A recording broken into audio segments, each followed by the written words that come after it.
me well? Okay. Start. The title of my presentation, excuse me, before I even start. May I have permission to speak by the elders? All right, thank you. For those who don't know, my name is Asar, Imhotep, the Madu Mandela Institute for the Advancement of Science and Culture. The title of my talk is called Tet Hasev, the correct method in the debate on the meaning of Kemet. For those who don't know, I first started researching this topic in 1998. And since then, I have debated with some of the top linguists, top Egyptologists, laypersons alike. And one of the things that I've noticed is that all of them lacked method when it came to attacking this question. And so this talk is aimed more so at the young and future scholars and the importance of methodology when doing proper research. Next slide, please. Next. I want to start off with this quote from Cheikh Diop first to kind of put everything in context. When, in an interview, when he was asked basically what sort of preparations should young scholars make to undertake future studies in the field of, and I put Africology, Africana studies. Diop's response was, I would like to see above all a greater number of researchers, Afro-Americans, young Americans, and even whites. Why not? Because it's the young who are the least prejudiced. As a consequence, they are the most capable of making triumph ideas which frighten the older generation. Also, I think that it would be necessary to put together polyvalent scientific teams capable of doing in-depth studies, for sure, and that's what's important.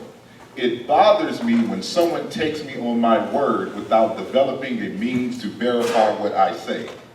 We must form a scientific spirit capable of seeing even the weaknesses of our own proofs, of seeing the unfinished side of our work, and of committing ourselves to completing it. You understand? Therefore, we should then have a work which could honestly stand criticism, because what we've done would have been placed on the scientific plane. Now, the reason why this is something I expect from Diop, because unlike most of the people who have opposition to my point of view on this question, is that they're not scientists. But Diop was a scientist, and he understood that one's claims have to be falsifiable, that they have to be put to the test. And he challenged the next generations to challenge his work and not to believe it because he's the great Cheikh Diop. And following in his footsteps, as a computer scientist myself, I understand fully what needs to be done to advance the field. So in that spirit, I'm involved in several different research groups, but this one in particular, the Shinshu Heru research team, consists of myself, Brother Sanjeti, and Brother Wujawu. And this topic is very advanced, and there's no way I can cover even the beginnings of this in 20 minutes. And so as a result, we decided to write this text for people who want to understand what it is that we're talking about and how to prove your case and things of this nature. So it's called A Contribution to the Debate on the Meaning of the Place Named Kemet. This is a prelude to a larger work that we're doing on this subject. Next slide, please. So I want people to understand that, again, this is about linguistics. And historical comparative linguistics is akin to astrophysics. It's akin to quantum mechanics. It's mathematics. And so I don't know too many linguists here in the audience. So I'm not going to try to bog you down with all the technicalities of linguistic arguments. I just want y'all to understand something when I make a claim in terms of the meaning of Kemet. It's just like this equation here, that E equals mc squared. Everyone's familiar with this. Energy equals mass times the speed of light squared, right? Well, this is at rest mass. Usually the real equation has a delta sign. The change in energy equals the change in mass times the speed of light squared. Next slide. But what people don't realize is that behind that equation, that's the reduced form. there's dozens of other equations. This is a picture from the only picture, this is a reduplication of the only picture of Einstein working on his theory. It's on 2 chalkboards. So this is the first chalkboard, full of equations. Next slide. This is the second chalkboard, full of equations. So when you say E equals MC squared, it's all of this. And if you don't understand all of this, you won't understand E equals MC squared. Next slide. Linguistics, as I said, is like mathematics. It basically is mathematics. And mathematics is the study of anything that obeys the rules of logic, using the rules of logic. That's something you have to understand when you're doing linguistics. It's about logic. And it's also about patterns. Mathematics is the study of patterns. When you look at a formula, that's just an articulation of the rules that describe the patterns. Next equation, next slide. So when I come out with my equation that Kemet means damp ground, irrigable land, riparian land, etc., just like the E equals MC squared, there's dozens of other formulas back there that gets me to this simplification. And so that you can't cover in 20 minutes. But this is my definition for those who don't know my position. And so we'll get into some things. So go next. So we understand that we are involved in intellectual warfare. And scholarship itself is intellectual warfare. And just like in warfare, there's certain things that you have to protect. There's certain things that you have to do. Next slide. For anyone who has any military background, you know that when it's time for war, there's certain things that your enemy is going to always attack. So in modern days, you know, for those who don't know what BLITZKRIEG is, it's just an all-invasive attack at once. That's where you get the term blitz from in football. So if you know what a blitz is in football, you know what BLITZKRIEG is. So in modern, times of warfare, they have the Air Force, but they destroy your communications, they destroy your transportation, they destroy your military targets, your supplies. These are the things that you have to protect when you're at war, because that's what they're coming for first. Next slide. In scholarship, the first thing that they're going to attack is your methodology and your bibliography. Without a strong methodology, your conclusion is always going to be false. It's a proper way to do scholarship. And this is the thing that you always got to keep in mind for you young researchers coming up, that methodology is important. Next. And so we have a particular process called the scientific process. The scientific method. And so, we ask a question, we do background research, we construct hypotheses, we test our hypotheses, and based on the conclusions of the hypotheses, we determine if, the tests support our hypotheses or not. And so in linguistics, next slide please, you have the same type of thing. We call it the comparative method. So in order to fight scholastically, you have to know what type of war you're in and what weapons you will need in order to win the battle.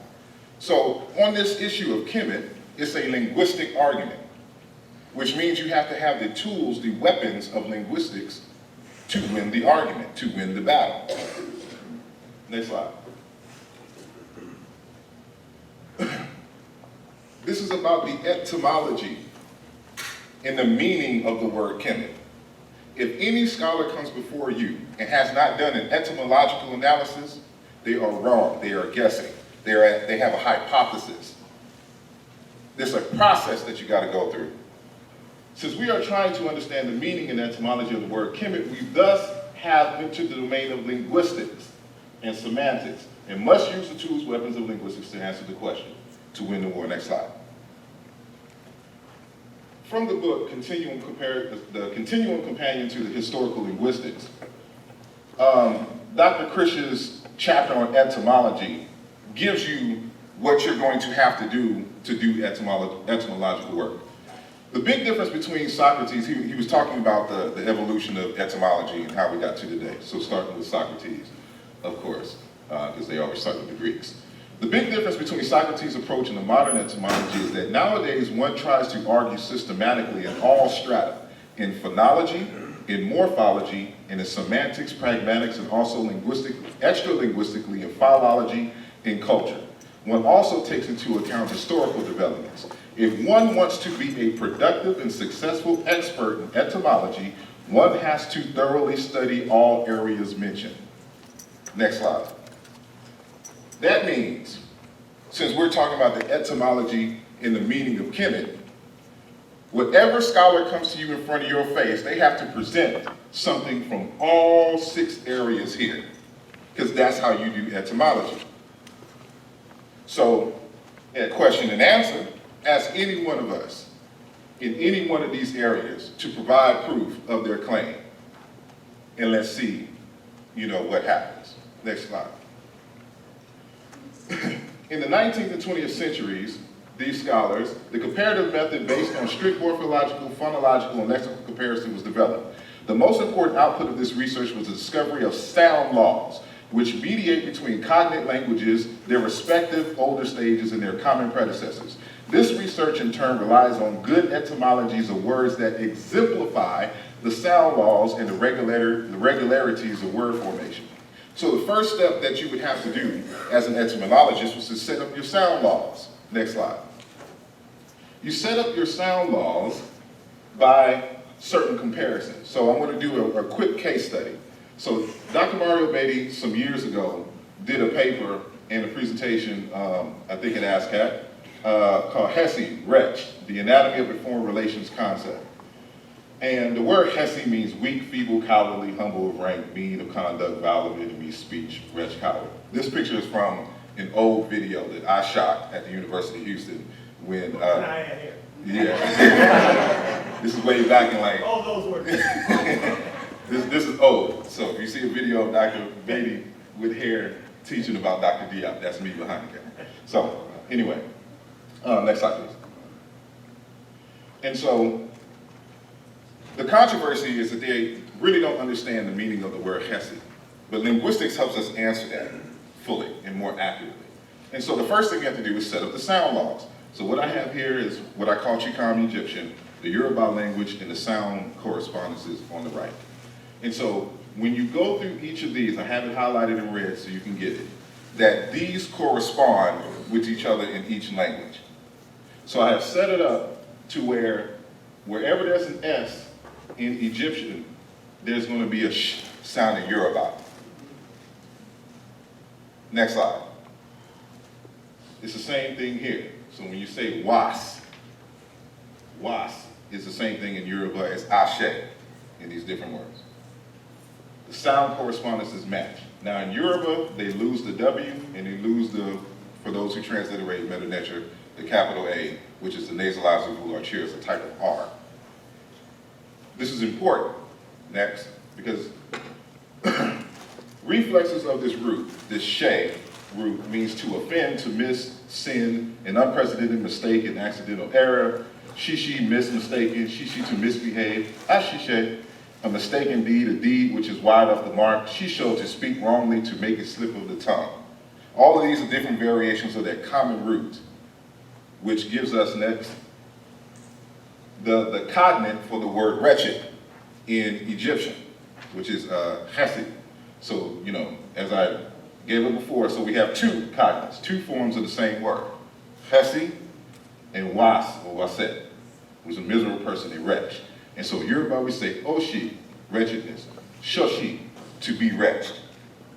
This is the first thing that you would do in a linguistic analysis in terms of setting up your sound meaning correspondences. This eliminates chance. That's what the scientific method is designed to do, to eliminate chance and human bias in research method. So we can properly define hissy as to be off path, to be misguided, to be misdirected, because it talks about being wide off the mark. So now when you do a philological analysis, next slide, and you go back into the text, stuff starts to make more sense.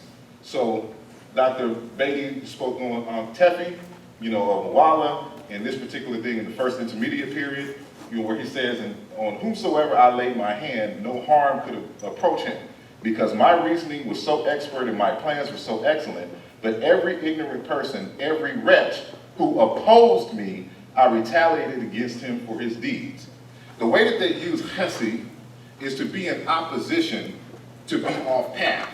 So if I laid a path for you, and you go against what I laid out as a parent, as a government, as a teacher for your students, they have committed Hesi.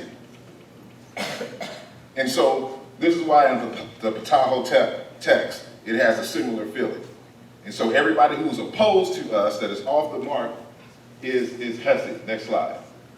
And so from my last presentation at ASCAC, where I dealt with ma'at, the linguistic analysis of ma'at shows that it's a word that means to walk on the right path. When you talk about truth, the word ma'at, truth, comes from the literal word for foot and walking correctly on the right path. So Hesi is opposite of ma'at. Ma'at is to walk on the correct path, to use the right method. Hesi, in fact, is not. It's to be off path. Next slide. So I say, the takeaway from this, etymology requires a systematic analysis in 6 critical research areas: phonology, morphology, semantics, pragmatics, philology, culture, and history. An analysis of the etymology and meaning of the word kemet requires a scientific process called the historical comparative method.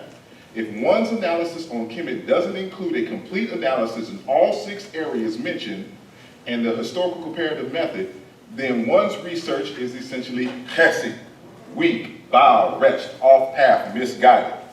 It is the opposite of ma'at, the correct method. It can only lead to isfet, disorder, chaos, and wrongdoing.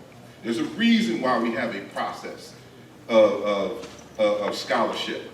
And every single person who is trying to answer this question neglects the scientific method, neglects the historical comparative method. This is a linguistic question.